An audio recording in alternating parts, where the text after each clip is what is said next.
Welcome back. John Weidner is here with us now. We're in the midst of the Jaguars football season. Any updates for us, John? Well, obviously the Jags are doing really, really well right now. Maurice Jones-Drew and Mercedes Lewis are having an excellent season so far, but we're going to go ahead and talk about some UNF sports first. This weekend, UNF will host the Women's Tennis Fall Invitational presented by Hampton Inn. The tournament will be held at the UNF Tennis Center and will feature women's singles as well as women's doubles. Several teams will participate in the Intercollegiate Tennis Association event, including Stetson and Florida Gulf Coast. Expectations for the tournament has gotten the team ready to win, as they were so close to victory just last year. Senior Vicky Crook still has some regrets from last year as she lost in the semifinals. I did really good last year, so I just hope I'm going to do either as good or better this year, and I just want to finish good at home. The tournament will be held Friday through Sunday. Be sure to make it out to support your Lady Ospreys. Sports are on the mind of most UNF students, and while most are not involved in NCAA competition, UNF's inhabitants are looking for more ways to play the games they love. The Village Area Council hosted its 3-on-3 basketball tournament on October 6th. Students were eager to participate in the tournament after last year's Residence Hall Association March Madness basketball games. The event was held at the Village basketball courts and had 5 teams participating. 15 people played in the event, and several other students came to eat free pizza, watch the games, and just hang out. The tournament began at 5 in the afternoon and lasted about 3 hours. The court was split in half, allowing 4 teams to play at one time. Several Village Area Council members refereed and joined in the games themselves. After the tournament, the first place team was awarded t-shirts and second place received water bottles. The winners of the tournament were Jen Michael Santiago Perez, Roderick Vales, and Samuel Lockwood. All 3 previously played high school sports and are highly involved with intramural sports here at UNF. The Village Area Council hosts events for students living on campus with a focus on students living in the village. In NFL news, the Jacksonville Jaguars are back home. Winners of 2 in a row, the Jags shook off a shaky start, beating the winless Buffalo Bills 36-26 last Sunday. This week, the Jags host their arch rival, Tennessee, under the lights at Everbank Field. It will be the first Monday night game in 3 years for the Jags as they face the Titans for the first time this year.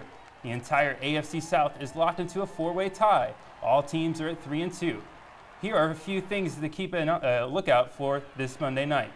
Jags tight end Mercedes Lewis already holds the franchise record for the most TD catches by a tight end with 5 this season, and there's still 11 games to go. Look for David Garrard to find Lewis early in this one. Another thing to watch for, how will Maurice Jones-Drew hold up after sustaining a wrist injury last Sunday against the Bills? If MJD isn't 100%, the Jags should have plenty of depth with Deji Kareem and a healthy Rashad Jennings. And how will the Jags perform in the national spotlight? A primetime win over the Titans should go a long way in changing the national perception of the small market Jags. We'll have to wait and see. Be sure to tune in next week to the Sports Express for highlights and post-game interviews from Monday night. As much as the Jags enjoy playing on the field, the players also get a kick out of meeting and greeting their fans off the gridiron. A Winn-Dixie store in Orange Park hosted 2 of the hometown heroes at a recent autograph signing. Hundreds of fans flocked. I'll tell you like this. To see this turnout out here tonight, that excites me, because, a lot of times it gets in the media, we talk about blackouts, games not being shown. But I think this just shows that, we do have strong support, here in Jacksonville, here in the community. October 12th to meet Jaguars Josh Scobie, Mike Thomas, and Jackson DeVille. There was a wide variety of fans in attendance, including a crew of characters from 95.1 WAPE. However, it was the Jaguars who stole the show and had fans swarming to get pictures and autographs. The event was in support of Winn-Dixie's Fight Hunger movement. The Jaguars have been helping Winn-Dixie eliminate hunger on the First Coast for 16 years. This is the second event the 3 groups have been collaborating on this season. Thomas said the signing was a great opportunity for Jags fans, young and old, to feel connected to their team. UNF men's and women's basketball teams have already made one major improvement this season. Both teams improved several spots from last season in the recent released ASUN media poll and coaches polls. The men's basketball team were ranked 7th in the coaches poll and 8th by the media. The Ospreys returned 4 starters from a team that was eliminated by rival JU in the first round of last year's ASUN tournament. The UNF women's teams were selected to finish 4th by coaches and 5th by the media. Junior guard Brittany Kirkland was also named the unanimous selection to the ASUN preseason all-conference team. The UNF men's soccer team entered their October 8th game versus Lipscomb, looking to pick up their first ASUN conference win. The game featured the reappearance of UNF goalie Andrew Calise since he was injured during the season opener. Calise recorded 9 saves on the day, the 3rd highest save total in UNF history. However, Lipscomb's offense spoiled Calise's return early and often. The Bison took an early 3-0 lead before Enrique Hostler scored for the Ospreys to make it 3-1 at the half. Calvin Lowe scored his first goal of the season in the 75th minute to bring the Ospreys within 1. Lowe and the Ospreys sped up their offense in the final few minutes, forcing several shots on goal. However, Lipscomb's defense was able to hold the comeback and capture the 3-1 win. The Ospreys' next home game will be against Mercer on October 21st.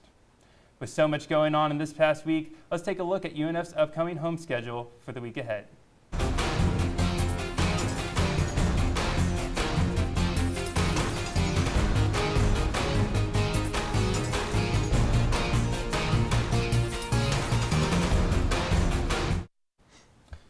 Cooler weather will bring us lots of good sports, so we'll keep you posted. Thanks, Joe. Looking forward to it. Well, if you had to put honesty to a test, would you return someone's wallet? We'll take a closer look when we return.